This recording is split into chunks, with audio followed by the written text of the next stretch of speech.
Hello, hello again, family, and welcome to another installment of hashtag Black Wealth Wednesdays, where we are pooling knowledge, tools, and resources in order to create generational Black wealth.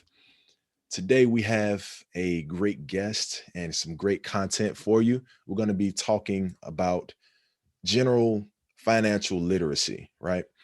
So many of us we're not taught this stuff in school. Where some of us we can only be taught what people who are raising us what they know. In other words, a lot of folks aren't being taught these principles and the finer points of finance and money management and investing at home because our parents didn't necessarily have this knowledge, or our parents didn't actually have this knowledge.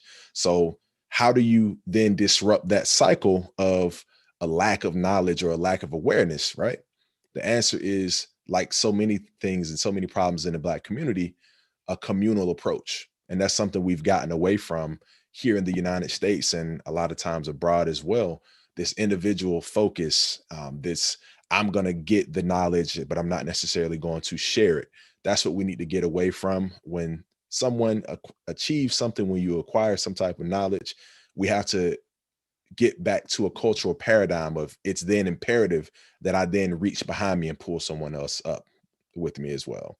So in that vein, I'm going to introduce today's speaker, Mr. Anthony Hunter. Mr. Anthony Hunter is a native of Washington, D.C., and a longtime mentee of a man who for more than 3 decades has been universally recognized as perhaps the greatest insurance industry visionary of all time. That man is Charles Scott, the mastermind who personally taught Anthony the ins and outs of the profession. Mr. Scott's groundbreaking insurance firm, the Financial Crisis Prevention Center, has been a staple in the Washington, D.C. area for more than 30 years and has served as ground zero for developing Anthony's extraordinary skill set. Mr. Anthony Hunter is indeed the managing senior analyst and recruiter for the Financial Crisis Prevention Center. He's also a co-founder of Pay Yourself First, a company set up to provide the tools and the resources to help the average everyday citizen become their own boss and control their financial destinies. He's also the former co-host of the Dollars and Cents with Anthony Hunter on WYCB radio station AM 1340. So Mr. Hunter brings a wealth of experience spanning more than 3 decades. So it's a privilege to have him on with us today, and I'm excited to dive into some of the knowledge that he's about to kick to us, okay? So we're going to go ahead and bring in Mr. Hunter at this time. It should be popping up here very shortly. All right, Mr. Hunter, welcome, sir. How are you doing today? I'm doing wonderful. Awesome, man. I'm doing great, man. Any day above ground is one that I'm blessed to have. So I just told the people. Always a plus. Absolutely, man. I just told our audience a little bit about yourself, but I'm sure I didn't do it justice.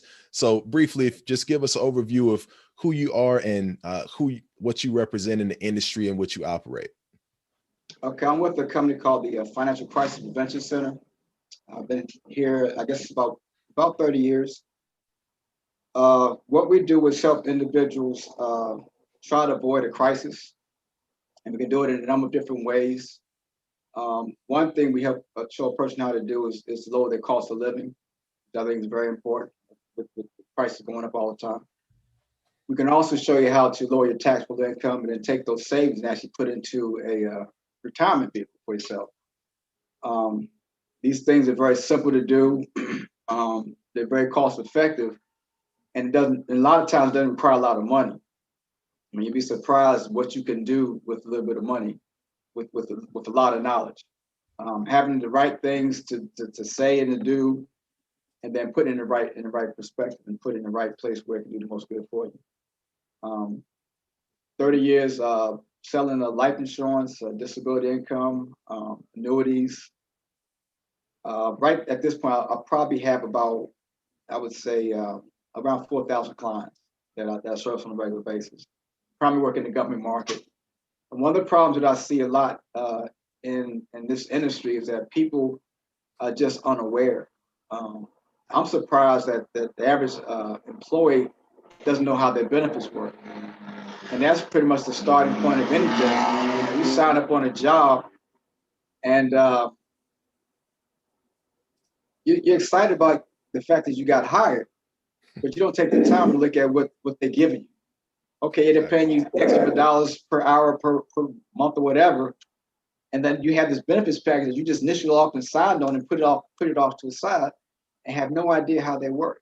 And then when something happens, your whole life is in turmoil. And so what we try to do is try to sit you down, make you be still for a minute, and read what you have in place right now. All right. And then if we find gaps in what you already have right now, it's very important to try to fill those gaps as quickly as possible. Right. Because you may not know you have gaps until you actually look at them. Right. If I have a way to fill that gap, then of course you'd be more than willing to talk to me. But if you don't never take the time to just look at what you have, how are you ever going to know? I mean, someone said to me, if you want to hit a target, and I spin you around 10 times, and I blindfold you, and then I take the blindfold off, and then I let you go and say, go hit the target, what's the first you're going to ask me after you get your bearings? What's the target? Right. I never said what target it was. Okay, so look at this in terms of planning your life. You want to retire rich, right? I think the average person a couple years ago needed $1.2 million in retirement, $1.2 to $2.1 million put away in retirement, have a comfortable retirement. If you don't have no idea how much money that is and how you're going to get there, how are you ever going to get there? Right? Facts. Suppose you never get a raise. Now, a lot of folks, that's their situation. I mean, they have not been able to, I guess, circumvent the system well enough to get themselves ahead in terms of education. And so they may be stuck in a situation where they have the same paycheck year after year after year after year. The cost of living is steadily going up. How do you compete? How do you compete? Everybody's dealing with inflation. Mm-hmm. Right? So if I say I'm never going to give you another raise for the rest of your life, right? And I'm going to keep raising inflation on you. What do you have to do in order to make it? Got to make more money some kind of way, right? But you also got to lower your cost of living, lower your expenses. And that's the part that people don't understand, because the lifestyle inflation itself is something that when you're talking about making more money, a lot of people are naturally going to start to spend more money.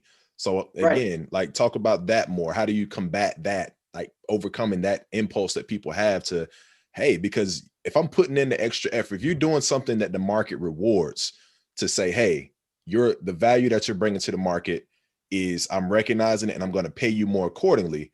The natural human thing to do is pat myself on the back and go out and buy that nicer car, get that bigger house, or get more debt, because we know debt is a commodity in this country, right? So I'm going to take on some debt to try to finance something that I probably can't really afford to pay in cash. I probably don't even really want it. I'm trying to get it to impress people that I don't really like. So that's an epidemic. So how do you combat that? Well, it requires discipline, number one. And they got to look at what's important. I remember back, was it Katrina? When that disaster hit? Well, you know, when you have disasters like that, everything shuts down, right? And so if you're in a flooding situation, you know, your car's not going to do any good, right? If you're trying to keep your head above water, if your utilities are going down, if you can't save your money for the sake of saving, you're never going to make it. And so what you got to find, you have to ask yourself what's important. I mean, let's look at this pandemic right now. How much money have we been able to save by not traveling to the office? Right? By not going out to eat. Some people are still getting their paychecks. Now listen, you know, people are eating even more because they're at home and they can't enjoy all the things they once could. So I think that's a stumbling block right now for a lot of people. Right. And so what happens is you have to impose some sort of discipline. Now I found a very slick way to do it. All right. And it's something you can teach your kids. And I'm not going to take any credit for this because I got it out of a book called The Richest Man in Babylon. All right. It talks about certain principles. I'm going to put them in my own words. You have $1, right? That's 10 dimes, right? Okay, well, they say that one of those dimes out of that dollar is yours to keep, right? Now you got 90 cents left. They say one of those other dimes you should be giving away, just for the sake of giving. Now, for those that are spiritually inclined, call it tithing, right? And those that are not spiritually inclined, call it charity, right? Give it to somebody that didn't expect it, right? But just the whole idea is a concept of giving it away. And you have another dime that you're going to put away, right? And we're going to put that dime to work. All right. So what did I talk about? Tithing, saving, and investing. Right. Now you got 7 dimes left. Now I call that your responsibilities. And the first thing I'm gonna tell you is that you're responsible for your own happiness, your own fun. Right. Whatever you do for entertainment, as long as it don't hurt you, don't hurt nobody else, I would say indulge in that. Right. And the rest are your responsibilities. You cannot live outside because the elements will eat you up. You gotta have some clothes on your back, and you gotta eat. So food, clothing, and shelter. So that 70% of your income should go towards your responsibilities. Right. Right. It doesn't mean that you're gonna live like a miser. Right. What it does mean is you're gonna be smart with your money. So every time you get $1, okay, 10 cents over here, 10 cents over here, 10 cents over there. Okay, that's my money for bills. All right. If I don't have enough money to cover my bills, you have done something wrong. That means you're overspending in one area. So look at your entertainment. All right. Cut it down for a minute, right? And put it towards something that pay down that debt, that credit card, that high interest rate, whatever that you're paying on, pay it down, right? What's going to happen? Say you have a car. So this just call it says a car. Okay, you pay the car off. The note was what, $500-600 a month, right? You paid that off. Now you have $500 or $600 that's in that 70% that you don't really need it. You're not going to spend that money on entertainment if you're thinking properly. You're going to either tithe it, right? You're going to give away 20% instead of 10%. You put another 10% in your savings, and another 10% you're going to put to work for you. And I say put that money to work, we're talking about investing, right? Investing in you is good. You and your education, right? So that's going to get you further ahead, but also investing in the stock market. Okay. Now, as you continue to pay down your debt, I'm going to just tell you a little secret. Now, I'm not a Bible scholar. I'm not the most religious person in the world, but I know there's a spiritual concept, a spiritual equivalent to giving away money and obeying the laws of that book. What I found out is when I increased my percentage of money that I gave away, I started making more money. How about that? I mean, how does that work? I'm walking down the street, bum asked me for some money, right? I shouldn't call him a bum, a person that's down in their luck, right? Ask me for some money. And it's a true experience. Yeah. I gave him $20, right? And I felt good. Went around the corner, went to an appointment, came back, and that very same person asked me for some money again for a different reason. But it's the very same person on the very same corner. And I thought to myself, at first, I got mad. I said, man, I just gave you some money, right? But I said, you know what? That's not my business. My job was to get the money, right?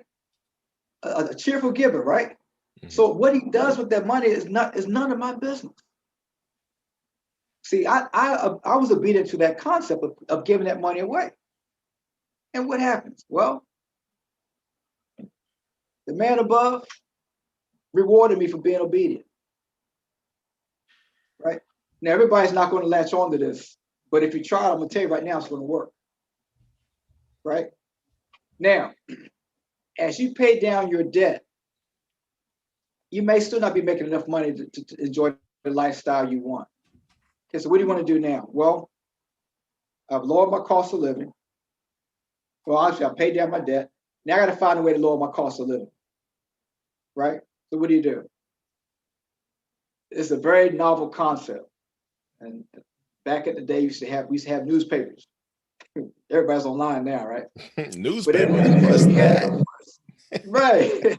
You had these inserts Okay. with coupons, right? With this off, that off, right?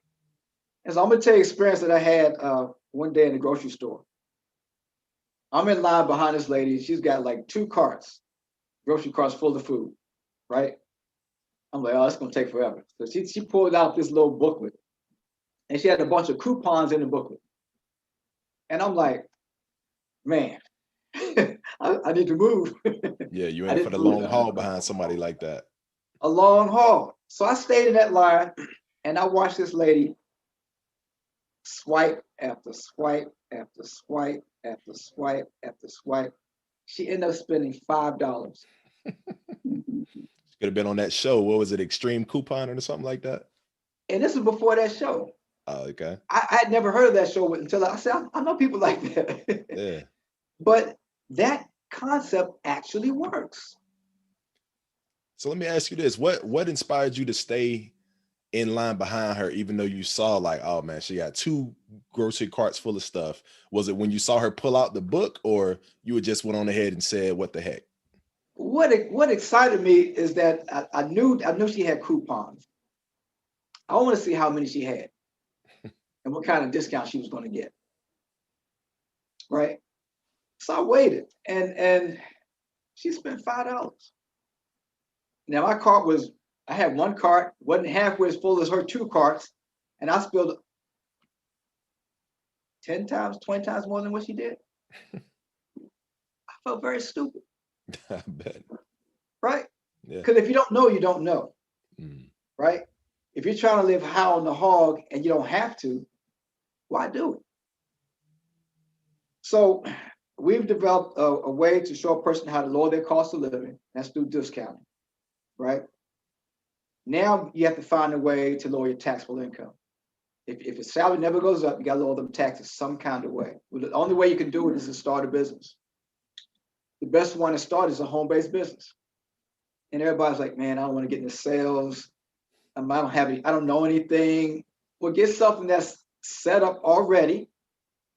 You pay a little fee to enjoy the membership or whatever, but set it up and operate it as a business. And so we developed a company called Pay Yourself First. And that concept is very, very old. Pay yourself before you pay everybody else. When you get your first paycheck, that first dime is yours. It's yours to keep. If you always pay yourself first, you will always have money. That's true. So It now we're doesn't talking matter the about. size. So now we're talking about, because a lot of people watching this are going to know that the network marketing, home-based business, multi-level marketing, there's a lot of different ways to talk about it. There's a lot of successful examples of it. There's also some companies that haven't necessarily operated above ground with everything as they should. So right away, what do you say to somebody whose immediate reaction is, another network mark, another MLM? Like what would make yours different? What would make yours say like, hey, this is something you actually need to take a look at, and this is something that can help you, especially to our audience, black folks, help you get on that path to creating generational wealth and to greater financial literacy? Well, I would say this: they all work. Okay. All those systems. It's just a system, right? Now, the integrity of that system is where the people come in, right? So like anything else, you're going to do your due diligence. You're going to do your research. You're going to find out, okay, is he lying? Is he telling the truth? Do some due diligence, right? Well, we have a system set up where you have to make money before I can make money. Say if I bring you, I'm your recruiter, okay? I have to train you, I have to show you what to do, and then you have to start making money before I even get a dime. Right, so I'm automatically invested in your success, because your success is dependent on my success. And because I want a lot of nice things, I want to see what you want and help you get it. If what you want is not going to get me what I need, I have to go help somebody else and keep helping more and more people, right? And so find something that's easy to do. So Pay Yourself First, it's a website, right? You sign up as an affiliate. The affiliate program allows you to take advantage of discounts, things you buy on a regular basis. Because you have a home-based business, you can start taking tax deductions. Of course, you consult with your own tax person, and they can advise you. But within that very same program, it includes discounts on things you buy on a regular basis. I'll tell you some deals I got in just a second. Discounts on essential services, dental, vision, prescription, chiropractic, right? Discounts on legal services, right? Access to accounting services, right? For you as an individual, but also for your business.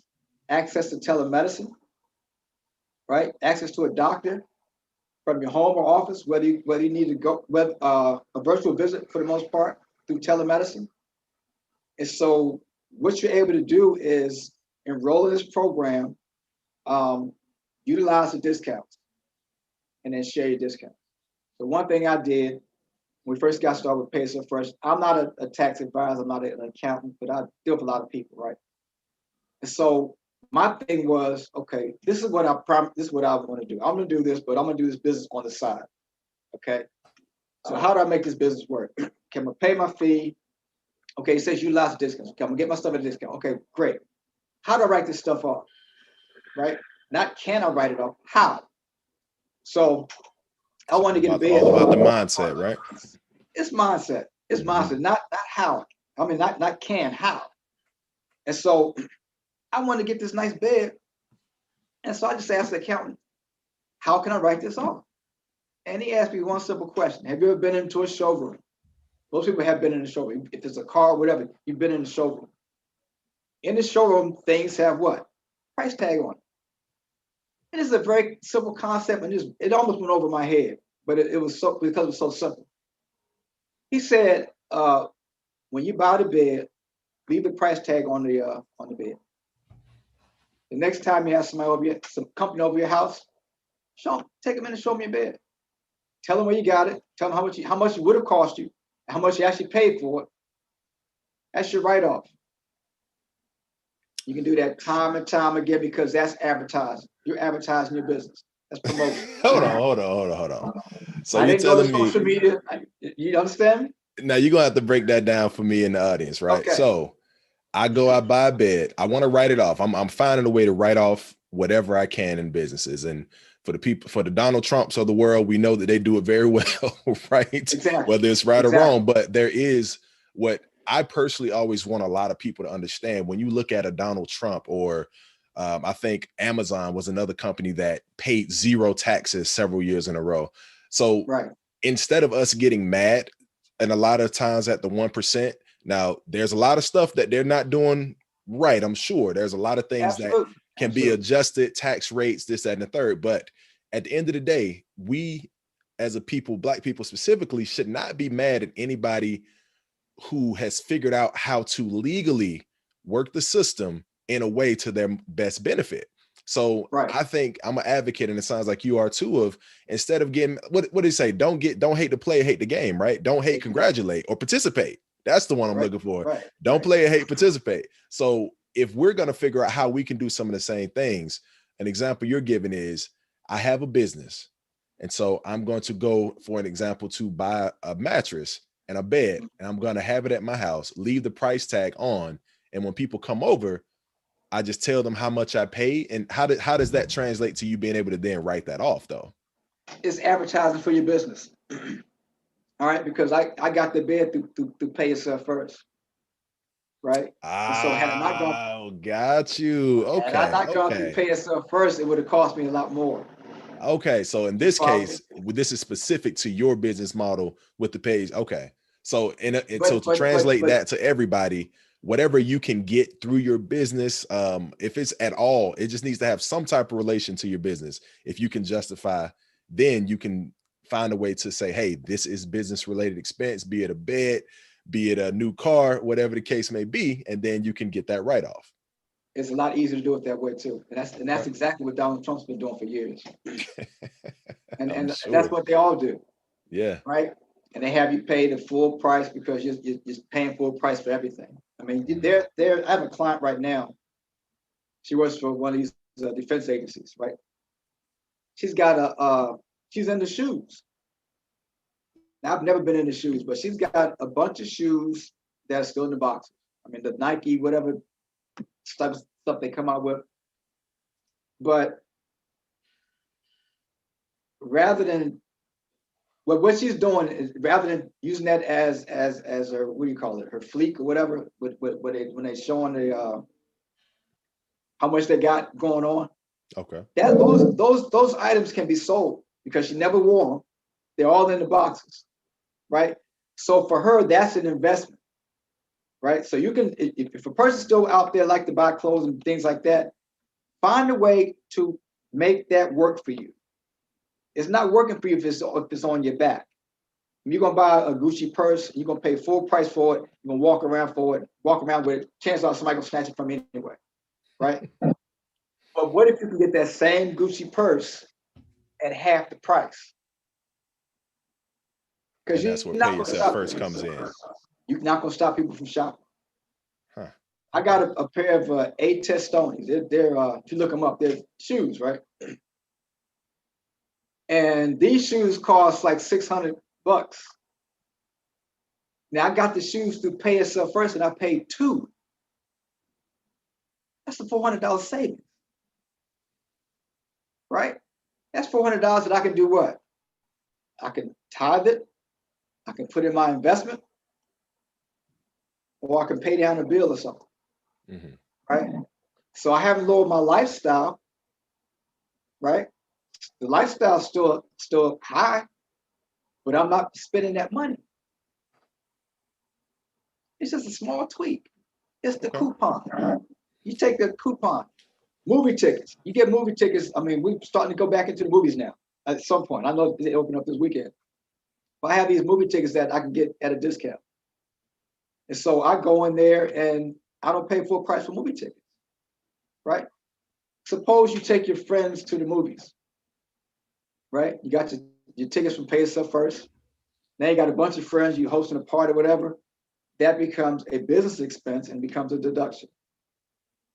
My current wife, when we started Pay Yourself First, I was dating her, right? And I was trying to show her how Pay Yourself First works, right? So I have this thing through restaurant.com. So I got a discount on the restaurant and the discount on the movie tickets, right? So the bottom line is what I would have paid for dinner and a movie, which is my thing, right? I paid less than half of what I would have paid. The dinner was probably a four course meal at a very high end restaurant, right? The price tag was like $20-$30, which should have been $100-$200, right? Movie tickets I got for like half price. I think I paid like maybe $7 for the movie for 2 people, right? So when you talk about a cheap date, that was a cheap date. And she got mad at me because she knew what I was doing. She knew that I was trying to show her that my business worked, right? And I wanted to show her how it worked. So I took out for a dinner and a movie, right? And I showed her what it would have cost had I paid the full price, and then what I actually paid, right? So Anthony, was this a date or was this a recruiting tactic? You know, that's probably why she got mad. No, it was actually a date because we were dating at this point. Oh, okay. But and then the caveat on that was that okay, I didn't spend all this money, which you wanted me to spend, right? But look how much more I can put on your engagement ring because I didn't spend all this money. Okay. You follow me? Okay. Right. So basically, with your business, pay yourself first. As a consumer, I can go on there. I could find ways to lower my own cost of living. Right. Right. So as a consumer, do I have to pay for a subscription, or I see the deals, I can use them? You go in and use the deal. Okay. And then if I like it so much, I see how And I'm sure that, you know, for people watching this, I'm gonna make sure that you direct them to how they can find out more information, because it's an intriguing model. It's an intriguing model. Okay. But essentially, if I like what I see and I realize, hey, I could get paid for helping other people save money, essentially, which Right. then leads to them being able to lower their cost of living, and, you know, which translates to more money in your pocket now and in the future, especially when you retire and your income is not what it used to be. You're trying to live off your savings. So it all kind of, I see how it can contribute to this concept of achieving that wealth that lasts, because you're making your day-to-day life more affordable. Am I Right. on point there? And it's actually fun. Yeah. Because like the situation with me behind the lady in the grocery store. Now I can have fun too. You know, so now I'm the one that is getting the discounts on the grocery store. Now you're the old lady with See? the book of coupons, basically. Okay, congratulations, man. You transitioned. Right, you know. So tell me this. One thing that we were talking about earlier, right, is Uh-huh. that discipline, the richest man in Babylon. So when we Mhm. talk about becoming more disciplined and, you know, partitioning off your money, it sounds good, and Mhm. it definitely makes sense, but it's almost like the chicken or the egg. How can you ask an undisciplined person to become disciplined by using this tactic? It makes sense. Mhm. It's so how can you get someone that is out of shape? They know they need to work out, they know they need to Mhm. lose weight. How do you get them to go to the gym? So it's the same concept there. What's the starting point that you, as a financial literacy advocate, can recommend for somebody to like break away from their bad spending habits and um, you know, that lack of discipline as far as planning for the future? What is the starting point for the average person watching this right now? This is gonna sound strange, but it's actually it works. And it's really, when you talk about self discipline, the first thing you want to do is clean up. Now, some of us are fortunate enough to still remember their grandmothers and the concept of spring cleaning. All right. So what happens is a person that their mind is cluttered, so is their house. Okay. So the first you want to do is clean up your whatever space you have, clean it up, make it pristine, and then And we're sit talking down. about physically cleaning your I'm space. talking about I'm talking about physical. I Okay. mean, I'm talking about how to get that discipline. And I'm a marathoner, so I can tell you about some other stuff as well. So I run marathons. That's all right. So what you want to do is ask yourself, what do I really, really want? And you got to ask yourself day in and day out, day in and day out, because God will give you the answer. He's already given it to you, but you got so much clutter around you, you can't see it. So first of all, start off and write down, what do I really, really want, right? And then list the things that you think you want. All right. Put it in a notebook, put it in something. And then put that paper away.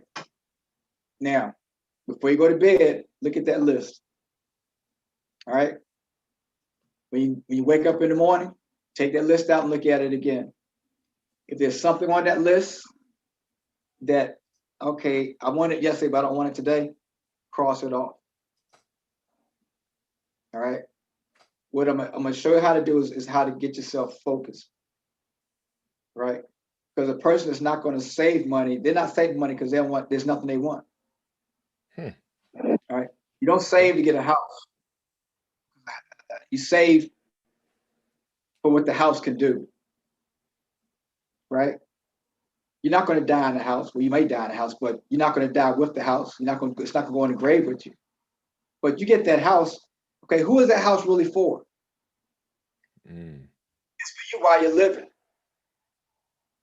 And then it's for whoever is coming behind you. Right. Right. So if you're trying to start a legacy, right? Everything you do right now is not for you. The money I save right now is not for me. It's for my children's children, right? So as you pare down a list of the things that you want, it's going to come down to one or two things. And then that's the thing you focus on. And the next thing you want to ask yourself is, how do I get it? Well, you got to associate with people that can help you get it. When I say people that can help you get it, not people that are like-minded, not people that are going to give you the money to get what you want, but people that are thinking the same way you are, right? If you're not a homeowner, go talk to some homeowners and ask them what they did to get that home. Ask them what the process was, so you can just, in your mind, understand what the process is. And then ask yourself, is what I'm doing right now going to get me to that goal? You follow me? I do. I'm about So to make I some talked notes, man, about, because I'm gonna run some of this back. This is gold, man. I've never heard it explained this way, especially starting with the cleanup. So I'm gonna just let me run it back. Cleanup number one: cluttered space, cluttered mind. So we got to get clean, get clear, get focused, and then you decide what are your priorities. What do you want, right? Yeah. Okay. And then you decide how you go get it. Yep. And then if you don't know how to get it, you need to figure out who does know, who has what you want, and you learn from them. Right. And the idea is to find somebody that's willing to teach you. That's the key point now, right? Because culturally, I think me and you were got to talking have about a this mentor. earlier. We don't have enough. It's not enough of a norm that we share information like we should. I think there's so many people out here who are experiencing some level of success, but there's not enough of that sharing, that pooling of information. And before I brought you on, I touched on that because culturally, that's who we are as a people. As far as before we got brought to this country, before we find ourselves in our present day circumstance, we've been here since 1619. We were naturally, we're a communal people, but this country and the things we've been through, the culture has changed to where we're now more individualistic. So I love that you brought that up. Find somebody that's willing to teach you. That can sometimes be tough. How do you overcome that? And the thing with that is when you go to someone that's willing to teach you, do whatever they suggest, right? Because they know and you don't know. Because the things you're going to hear, they're going to sound so foreign to you that say, why would I do that? That doesn't make any sense. You know, I'm telling somebody how to save money, and the first thing I tell them to do is clean their house. That's out of left field, right? Why would I clean my house? I need to get this money, make this bag, right? That's not what it's about. Because you got to have the mindset to be able to go after that money, right? And in all actuality, you're not trying to go after money, you're trying to attract money. So when you associate yourself with people that are already in that realm, already making money, right? And they're working and dealing with people that are already making money, all right? What I do is take out the good stuff, right? All the good stuff. Donald Trump has some good stuff in him, right? Oh, no, no, that's it. And cut. No. No, I say unpopular opinion, right? Yeah, The let me man tell you why I has say that. his faults are many, but I'm going to go out and say I'm a person. I will try as hard as it may be to find the few nuggets. And I think that's what you're saying. What can we take from him? Because we went through an ordeal these past 4 years. Nobody can argue that. But I don't think that there's anybody. There's not very many people who are all bad. So I think what we talked about, one good thing we can take from Trump is, he is a finesser with those taxes, right or wrong. But there's something that he's done to keep him out of jail and yet pay less taxes than me and you. So it's one thing, right? Well, the thing about him, and I personally do not like him. Same. I mean, never had it. I know his history back from the casinos and all that stuff, right? I know who his father was and all that, and so I know all the dirt they've done. But what he is doing is he's applying age-old principles that are available to everybody. I mean, you got good, you got bad. So these principles will work regardless of who's working them. Okay, so the reason he's able to do the things he's able to do, because there's certain books that he's read. He's read The Richest Man in Babylon. He's read Think and Grow Rich. He's read all these Dale Carnegie and all these books. And so principles will work whether they work for good or bad. He's got the following that he has because he's working the principles, right? It's not so much that these people that are following him are idiots as we see them, right? They don't understand. They lack the knowledge. So when you lack that knowledge, it's easy to be fooled. It's very easy to be fooled, right? So the things I suggest are things that were taught to me. And I look at the results that those things got for the person that was teaching me. I said, well, you know what? If I do what he suggests, I'm going to get the same result. Simple. It's just that simple. And so as you start to save your money, you got to figure out, okay, where am I going to put it now? Okay. Say you're 55, 65, whatever. You've worked out your entire career. You got a 401k, you got this, you got that, but it's not enough. And you may have to continue to work somewhere else. If you set up that home-based business and you were sharing that information with other people, people would join on with you, you've already developed a residual income. So I've been doing pay yourself first for a while. And so I got maybe 4,000 clients from my insurance practice. And not all of my clients that from my insurance practice are part of pay yourself first, but a lot of them are. Okay. And so they have the advantage of being able to take tax deductions off of a benefit package that they're not marketing anywhere, but they're getting the benefits from it. They pay a membership and I get a part of that membership. And that's how that works. And so a person that comes to that opportunity, even with an insurance agent, when I recruited an insurance agent, I encourage them to become a pay yourself first affiliate because it's going to build their residual income. And so he may decide to walk away from that insurance business. That residual income is going to follow him from pay yourself first. And when he dies, that money goes to his family on a residual basis. That's why you want to start a home-based business, and it got to be something that's going to pay you on a residual basis. Real estate is nice. Real estate is nice, but real estate is not going to pay you on a residual basis. Yeah, the residual is definitely. I think anyone who knows a little bit about the different paths to wealth, people have heard that buzzword residual income or royalties.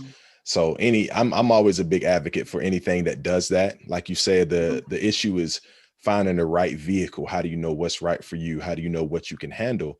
And as we talked about before, there's a lot of misconceptions, some warranted, some unwarranted, due to lack of knowledge as far about the multi-level marketing space.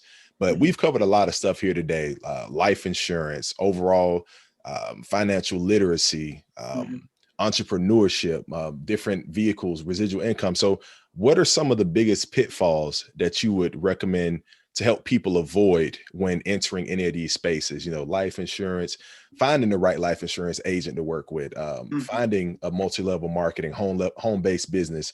How do people watching this say, all right, you got my interest, you've got me convinced, I'm going to try to enter it, but then, people may not know where to go. So what would you recommend some of the things that they should avoid to look out for in trying to get into any of the stuff that we've talked about today? I would avoid I call it a rush presentation. And I'm known for doing, I can do a presentation sign up the same day. What I would look for is somebody that's looking out for my interest. I mean, for me talking to you, I'm looking out for your interest. Okay. And so when someone comes into our firm, we don't ask them what you can do for us. We ask you, what do you want? You follow me? Right.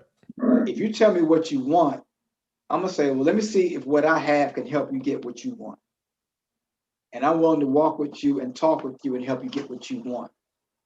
A lot of these organizations, you go and you'll sign up, you get your kit, and now it's called go to work, right?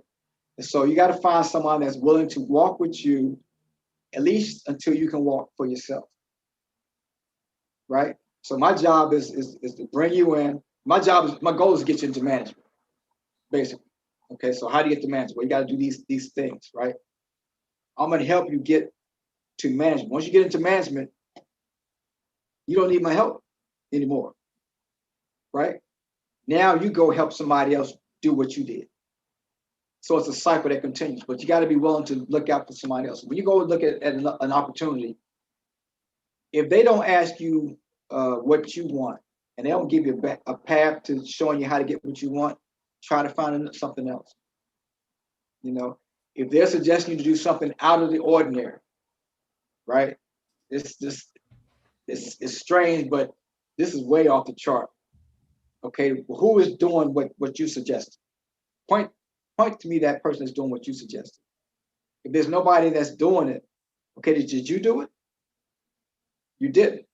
Okay, why are you trying to get me to do it? You see how that works, That right? makes sense. When we do a insurance presentation, all we do is share the opportunity. We don't talk about product. We don't talk about company. We share the opportunity and talk about the dream, right?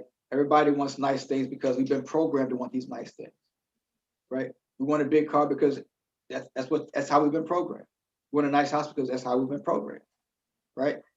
Okay, if that's what your programming is and that's what you want, okay, let's see how we can get it. All right. I'm gonna show you A, B, C, D, how to get that thing and get it done. Right. And do your due diligence. Talk to people. You know, I've been around 30 years in this industry, a lot of clients, right? And it's kind of strange to say this. I've never had a complaint.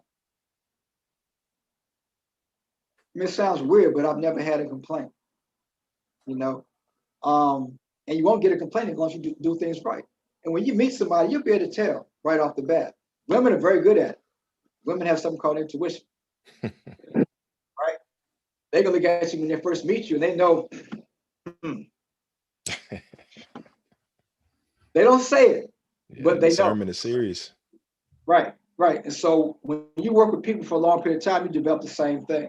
So when you walk up to somebody, he's giving you the game or whatever, you know that first time when you hit that little inclination, okay, something's not right, just walk away Okay. because you know, right? Well, that's good, man.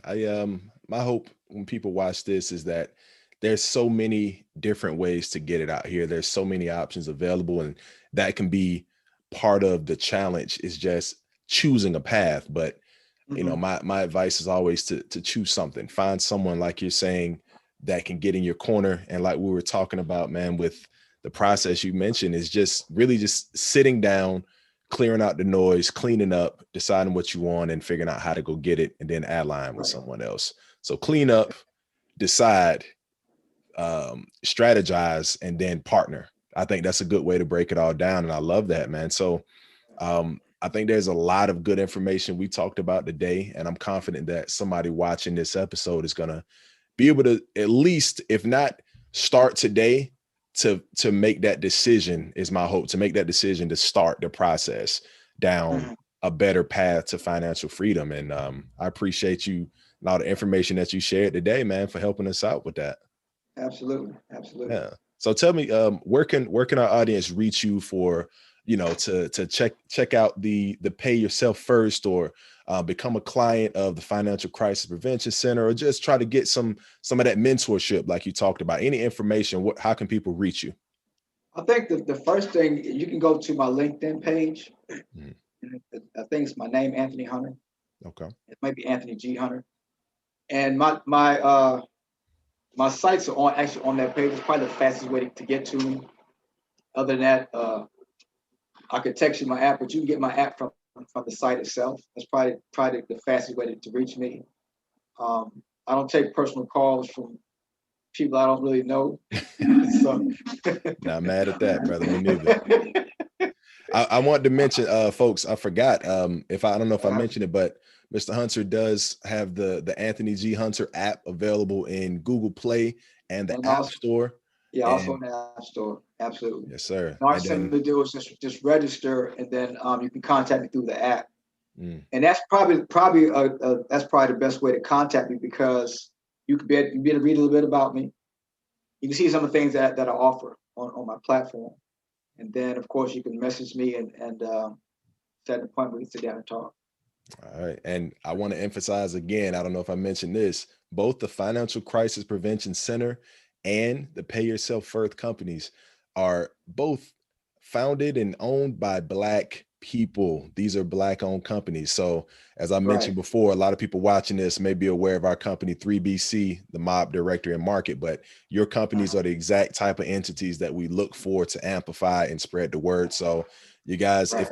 if you didn't have reason before, these are Black owned entities. So I mean, this is what we wait for, right? Get your financial freedom and do it locking arms and like patronizing companies that are owned by people that look like you. You know, they got our best interests at heart. So And one of the other companies I wanted to mention was CareClicks. Care Clicks. Okay.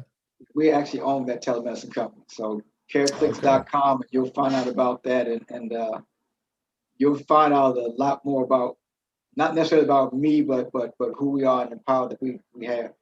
And that's a So publicly traded company too, right? at this point, yeah, right now we're still on the gray market. Mm, So it's an extremely viable opportunity hmm. for those that are trying to get into the market, with very little money. I can't tell you too much because I signed a non-disclosure. Uh-oh. so Get in trouble out so here now. but So I would go to the site and check it out and look at that as well. And like I said, if you are thinking about possibly investing, you may want to look at that as well. And always do your own due diligence. But I would absolutely. absolutely recommend that. All right, man. Well, again, Mr. Hunter, thank you so much for your time. And folks, please use this man as a resource. Before we started recording, we almost recorded a whole nother episode without recording. I had to stop him and say, hold on, man, let's save some of the sauce for the people. So this is a very Right. giving individual, full of knowledge. So you guys, we're going to post this video, of course, across our platforms, primarily on the YouTube channel, Our Black Progress. But please put in the comment sections. I'm going to try to tag Mr. Hunter, and wherever we post a video, I'm sure he'll be happy to answer any questions. And if not, direct you to the resource to help you. That'll wrap up this episode of Black Wealth Wednesdays. We'll see you guys in the upcoming weeks. Next, we'll be talking real estate. So again, I'm Terrell White. Mr. Hunter, thanks again for your time, and Thank you. we'll see y'all next time. All right.